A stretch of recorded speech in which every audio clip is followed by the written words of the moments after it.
Thank you, David. We're here at the fifth and final series this morning, but before we begin, I'm going to step up here to the line. Hang on, I didn't like that one on me. That was on me, guys.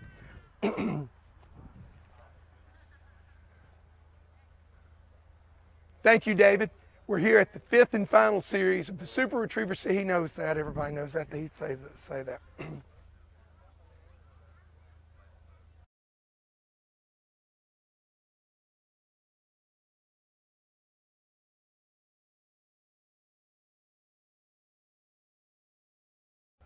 Thank you, David. Well, we're here at the line for the fifth and final series, and before we begin, I'm about to have one of our three judges, Mr. Blaine Tarnecki, tell us about the test. Blaine, looks like you've really got him a big one here. Tell me about it. We've got a good one. I think it's going to be a fun test. Handler's going to walk to the mat. Two marks are going to come out pretty quick. A mark left to right, short from that oak tree. They're going to turn. There's going to be a long white coat mark out 250 yards, thrown right to left, angled back. Once those birds hits the ground, they're going to walk over back to the boat. They're going to get their gun, 3 shells, and they're come back. Their dog's going to be sitting here the whole time. They're going to sit down on the chair. They're going to blow a duck call to start the test. When they blow the duck call, mark number 3 is going to come out from one of the short oak trees left to right. Once that one hits the ground, we're going to turn over here and have a long bird right to left thrown into that thick cover. And then the last bird down, number 5, will come from that oak tree, thrown right to left. They're going to pick the ducks up in any order, and when they get the ducks up, then they're going to run a blind through these decoys, across the road, into the cover, and they're going to hopefully win the crown. Wow, man, that is quite a test. It looks like there's a whole lot of room for movement here. Was that what was on your mind? Exactly. We want everybody that made it to the finals to have a chance at it. And so we've got plenty of tests to see some movement. Well, David, there you have it. Big, wide open test. Plenty of room for anybody to come from behind and take the crown championship. So let's get her started. All right. I'm used to walking off. Sorry, guys. That was okay. All right. All right. And then we'll do the final with, yeah, and you're good. You don't have to do anything else. I'm just doing one just in case Tommy and David aren't the ones. All right. Last one. We'll make this quick. Okay, so here we are, the fifth and final.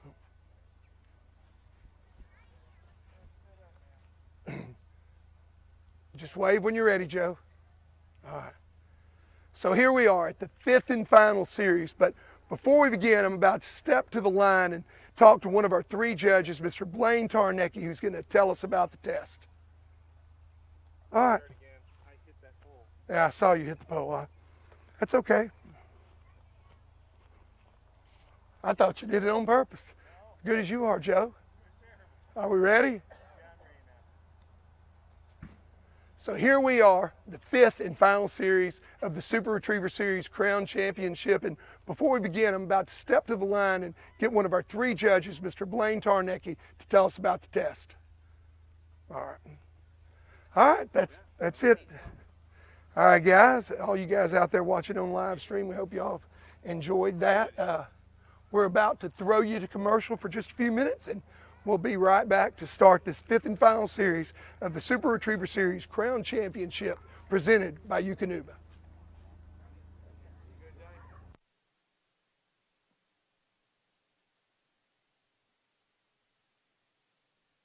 The Super Retriever Series Crown Championship presented by Eukanuba is brought to you by Visit Natchez, the hidden jewel of the South. Tangle-free waterfowl. This is why. Ox, the official cooler of the Super Retriever Series. Excel, the boat to own. And Eukanuba, strong, focused, and ready for anything. That's a Eukanuba dog.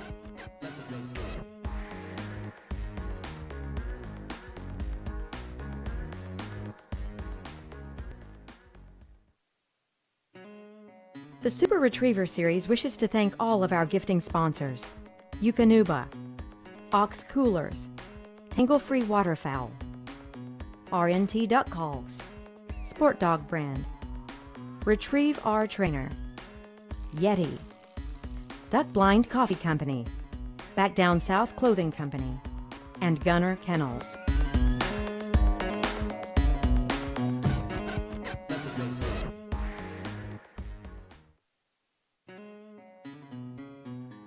The Super Retriever Series Crown Championship and the City of Natchez want to thank the local sponsors of Natchez, Mississippi. Visit Natchez. Visit Mississippi. Paradise Foods. Concordia Bank. Good Hope Construction. United Mississippi Bank. Natchitoches Power Sports. Stan King Chevrolet. Ram Rentals. Rue 61. Stevens and Hobdy. Silas Simmons. Rivertown Retrievers. Natchez Heating and Cooling. Wilmar Construction. Dairy Queen. Oak River Farms, Angelina Farms, and Tensas River Plantation.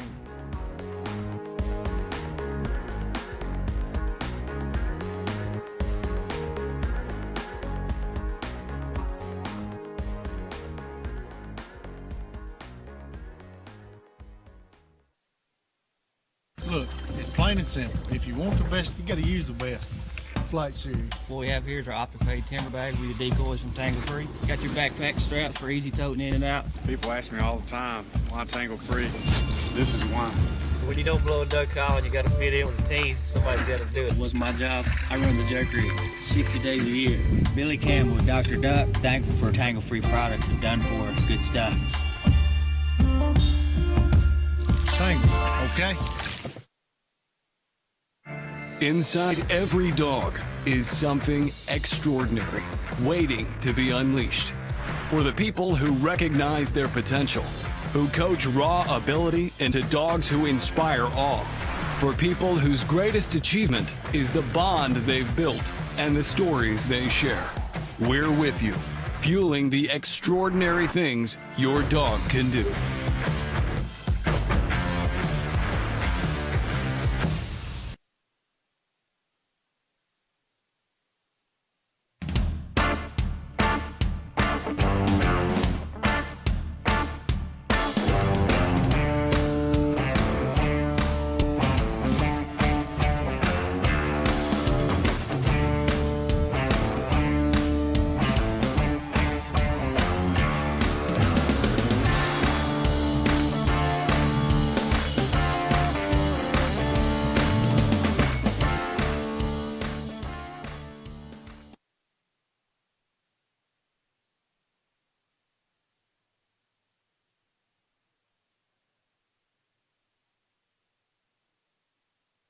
Okay, guys, welcome back.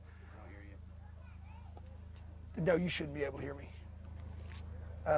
Okay, guys, welcome back to the fifth and final series. Rody is joining me here in the tent to give us our commentary. Man, it's really, really good to have Rody Best here, too. I mean, you talk about a guy that knows a tremendous amount about the Super Retriever Series, this sport, and definitely about dogs. Rody is that guy, and a lot of good insight I'm sure we're going to get from you, brother, and I'm glad to have you here. Super glad to be here, J. Paul. Thanks for having me. You know, we got some beautiful weather, some great dogs, and it's going to be a fun morning. Definitely, definitely. Rody just slipped in his earpiece, and when I started talking, he's like, I can't hear you. That's for Jeff, the director, back in the production truck. So I should have told you that, too. That's my bad. I tell you, here under these live oak trees, it really doesn't feel that bad this morning either. Gosh, this plantation is just gorgeous. Have you ever seen a more beautiful venue for running one of these events? I mean, they said this place is like 220 years old. They planted these big oaks 220 years ago. And gosh, what a beautiful backdrop and background for the test, and manicured, just beautiful. It really is. It's a gorgeous, gorgeous grounds place. And I tell you, of course, if you were watching at the beginning, you saw Judge Blaine Tarnecki go through the test 3 or 4 times with me for television. But if you just joined us, we're going to take you through it. We're going to have 5 marks here. This is a hunt savvy, and let me tell you, they have thrown everything but the kitchen sink at these guys. They're going to come in by the Excel boat. You see Stewart with Casper, Amateur Team of the Year coming in. They were in 12th place coming in. And you're about to see with this test, it's anybody's ball game. We're going to start out with a short bird coming from left to right behind the big live oak tree. Really, they tell me that tree is 280 years old. Gosh. And then, because this is a hybrid test, we've got a gunner out at about 250 yards in a white coat in the center of the field. They call that the fairway shot. That's about a 5 wood. After that, the handler's going to step over to the Excel boat and grab his gun and some shells because he forgot it. You ever done that? We got 2 marks down, and we have a slight delay, and then we throw 3 more. I mean, folks, there's going to be 5 birds thrown, and these dogs are going to be, marking is going to be tested indeed today. No doubt about it. You talk about testing marking and memory. You know, a lot of people probably look out at this and go, man, this little bitty short cover here. Bird. Nice swing from right to left. That's going to be a key bird over there. If these dogs cannot pull from right to left and see that bird, then they're going to be running 4 birds they did see and running a blind on a 5th one if they don't see it. Now, I ran test dog, and these birds, I had to handle on 3 of them. They're not as easy as they look. And you ran test dog with Indy, Indy and Luke are, of course, 2-time pro team of the year. So Indy is certainly a great animal. And this test provided a lot of challenge for him, didn't it? You know, I think this morning right now there's not hardly any wind down in here. And as the day moves on, they say the wind's going to pick up a little bit. Conditions might become a little easier for some of those that are running later, which is kind of the benefit of being, you know, at the better scores. You get to run a little later versus the higher scores have to run first. So hopefully the wind will favor you when you need it. Well, I'll tell you, Casper's doing a really good job here. He's picked up the go bird and right-hand memory bird that comes out from behind that big live oak cleanly. Still got the fairway bird and 2 of our marks. So let's discuss strategy here, J. Paul. You got 5 birds on the ground. You're obviously going to pick up the last bird down first. That's pretty much standard protocol. Now you've got 4 birds left on the ground. What is going through these guys' heads whenever they try to figure out which bird do I pick up next? Well, you know, normally, most of us, I think you and I, just like me, we pick up our birds, our memory marks shortest to longest, because after you go long, sometimes it's really hard to get that dog to check down. And it's pretty easy to make the decision on a triple after the go bird. You got 2 marks, one is going to be shorter than the other one, and you know, you just pick them up. But here, with 4 memory birds, there are several other factors that come into play. Okay, what we see here now is, I have a strong inclination that the judges set those decoys out there on purpose. What do you think? I think they're pretty deadgum devious. I definitely think so. Those decoys are set in the background of this mark, so the dog is being pulled further than the mark actually lies. I'd say that dog's at least 50 yards deep right now, that mark, and starting to peel up the hill towards the long bird. Yeah, and I'll tell you, Rody, I don't know if you could really say he ever established a hunt in the fall area of that mark, because when he checked up, he was in the decoys 50 yards behind it. You know, normally, He's chosen to handle his dog back to this front mark. A little hung up there in the decoys. I suppose we can expect to see a lot of that this morning. You know, normally, I was about to say, I would just still, with 4 memory birds, go from the shortest of the 4 out to the longest, but there's an exception to every rule, and here, that might very well be the case. I'm not sure that I wouldn't come back after that go bird and pick up this bird, try to keep the dog to check down, so maybe the allure, you know, dog's expecting to be short, and the allure of running all the way out there to those snow goose decoys isn't as strong. It's going to be my prediction that as the next few dogs struggle on this mark here, I think a lot of the handlers are going to choose to handle quicker on that mark instead of getting on a big hunt and getting a lot of penalty points for being out of the area, hunting out of the area and wandering. I imagine most handlers are going to get a little smart to this, realize that that bird is probably not going to be easily picked up, and you're going to want to minimize the damage by handling quick and just putting the dog on it rather than getting a huge score on one bird. I agree totally. Stewart's going to go for the left bird.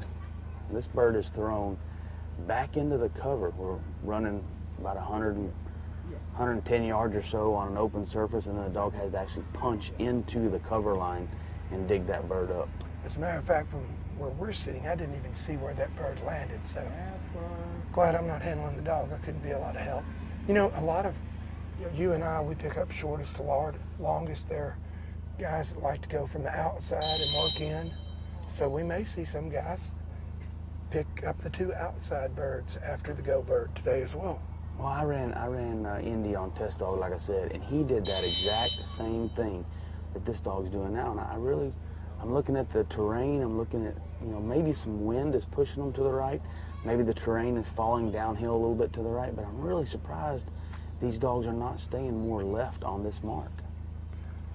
Me too. And I'm wondering, do you think that they're getting a good look at it? Do you feel like Indy saw it? I know Indy did not see it, but that, from where the handler is standing, that is a runway to that bird. You've got trees lining both sides of the path to that bird. There's a few decoys in the way that'll kind of throw the dog off, but that's a runway, and these dogs are falling off to the right. It's unusual, uncharacteristic. And I really can't see. I mean, there's no big open space. We've talked about that in some of our previous commentary, how a big open area will draw a dog. If there's the big open area is to the left, you would think, if anything, going through those trees, that hill is not that severe.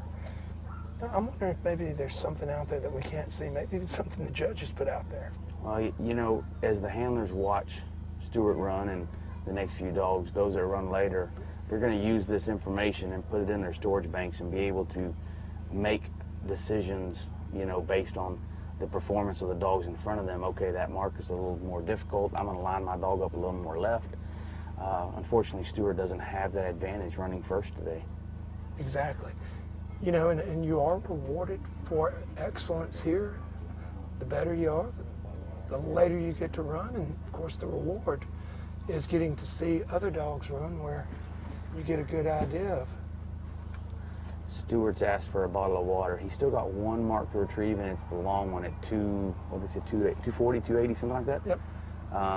The judges have informed all of the handlers that they can take a break and cool their dogs off. They definitely don't want dogs getting hot. Stewart's going to take some time to cool the dog's mouth and ears off and try to let him rest before he sends him for this last bird. I had to do the same thing with Indy before I could run the blind. Yeah, and it's the humidity and lack of wind is really getting us. Of course, Casper looks in really good shape. Stewart's just gradually making a fade to the left. Of course, we've lost him a little bit behind that live oak tree. We were instructed in the handlers meeting that there is a fence line in the background. There he is. There he goes. Quite a ways back behind that bird, and you can see some vehicles in the very far distant background. The bird boy that's been throwing that mark, he's been instructed if the dog gets out of sight and gets close to that fence line and to the road, that the handler is to stop and bring the dog in and keep from some danger happening getting in that road. It's a little scary when you can't see them out there hunting, you don't know where they're at. Yep, definitely.